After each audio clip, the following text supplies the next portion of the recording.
दोस्तों, जैसा कि आप सभी जानते हैं, भगवान जगन्नाथ की मूर्तियां अधूरी हैं। पर वह अधूरी क्यों बनी? दोस्तों, पुराने समय में इंद्रयुम्न नामक मालवा का एक राजा था। राजा इंद्रयुम्न भगवान विष्णु का बहुत बड़ा भक्त था। राजा इंद्रयुम्न ने अपने राज्य में कई विशाल यज्ञ करवाए और एक सरोवर भी बनवाया। एक रात भगवान विष्णु ने उनके सपने में दर्शन दिए और कहा, नीलांचल पर्वत की एक गुफा में मेरी एक मूर्ति है, उसे नील माधव कहते हैं। तुम एक मंदिर बनवाकर उसमें मेरी यह मूर्ति स्थापित करो। राजा ने नीलांचल पर्वत की खोज में अपने सेवकों को लगा दिया। उन सेवकों में एक चतुर ब्राह्मण विद्यापति था। विद्यापति को पहले से पता था कि सबर कबीले के लोग नील माधव की पूजा करते हैं। उन्होंने अपने देवता को इस मूर्ति को नीलांचल पर्वत की गुफा में कहीं छुपा रखा है। चतुर विद्यापति ने गांव की मुखिया की बेटी से विवाह कर लिया। आखिर में वह अपनी पत्नी के जरिए नील माधव की गुफा तक पहुंचने में सफल हो गया। उसने मूर्ति चुरा ली और राजा इंद्रयुम्न को लाकर दी। लेकिन भगवान की मूर्ति चोरी होने पर गांव के लोग बहुत दुखी हो गए और भक्तों को दुख देखकर नीलमाधव भगवान फिर से गुफा में चले गए। लेकिन जाते जाते राजा इंद्रयुम्न से वादा किया कि वो एक दिन अवश्य उनके पास लौटेंगे। वह उनके लिए एक विशाल मंदिर बनवा कर रखे। फिर राजा ने एक विशालकाय मंदिर बनवा डाला।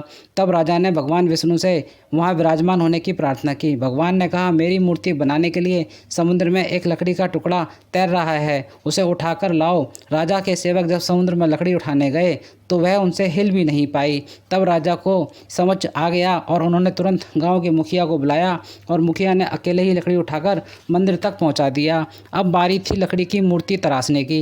राजा के कारीगरों ने लाख कोशिशें की, परंतु एक छेनी तक भी ना लगा पाए। तब तीनों लोक के कुशल कारीगर भगवान विश्वकर्मा स्वयं एक बूढ़े व्यक्ति का रूप लेकर आए और उन्होंने राजा से कहा कि वे नीलमाधव की मूर्ति बनाएंगे और साथ ही उन्होंने कुछ शर्तें भी रखी कि वे 21 दिन में मूर्ति बनाएंगे और मूर्ति बनाने का काम वह अकेले ही करेंगे और मूर्ति बनाते वक्त उन्हें कोई नहीं देखेगा और 21 दिन तक दरवाज़ा बंद रहेगा। राजा ने शर्त मान ली। वह बूढ़ा कारीगर मूर्तियां गढ़ने में लग गया। कुछ दिन तक मूर्ति बनाने की आवाज़ सुनाई आती रही, लेकिन रानी ने राजा से कहा, उनको खाना पीना नहीं दिया। काफ़ी समय हो गया है, अब मूर्ति बनाने की आवाज़ भी नहीं आ रही है। लगता है बूढ़ा कारीगर मर गया। रानी की इस बात को राजा ने मानकर सेवकों को तुरंत दरवाज़ा खोलने का आदेश दिया। दरवाज़ा जैसे ही खोला गया तो वह बूढ़ा व्यक्ति नहीं था, वह गायब हो गया था और 3 अधूरी मूर्तियां मिली।